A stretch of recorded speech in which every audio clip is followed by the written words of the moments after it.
எல்லாருக்கும் வணக்கம். இன்னைக்கு மகளிர் தினம். தமிழ்நாடு முழுக்க இருக்கிற என்னுடைய அம்மா, அக்கா, தங்கச்சி, தோழின்னு உங்க அத்தனை பேருக்கும் இந்த தினத்தில வாழ்த்து சொல்லாம இருக்க முடியாது. உங்கள் அனைவருக்கும் என்னுடைய மகளிர் தின வாழ்த்துக்கள். சந்தோஷம் தானே! பாதுகாப்பா இருந்தா தானே சந்தோஷத்த உணர முடியும். அப்படி எந்த பாதுகாப்பும் இல்லாதப்போ, இன்செக்யூரிட்டியா இருக்கிறப்போ, எந்த சந்தோஷமும் இருக்காது தானே! அப்படின்னு நீங்க நினைக்கிறது எனக்கு புரியுது.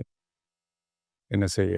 நீங்க, நாம எல்லாருமா சேர்ந்து தான் இந்த திமுக கவர்மெண்ட்டை தேர்ந்தெடுத்தோம். ஆனால் அவங்க எப்படி நம்மளை ஏமாற்றுவாங்கன்னு இப்போ தானே தெரியுது. எல்லாமே இங்கே மாறக்கூடியது தானே, மாற்றத்துக்கு உரியது தானே. கவலைப்படாதீங்க.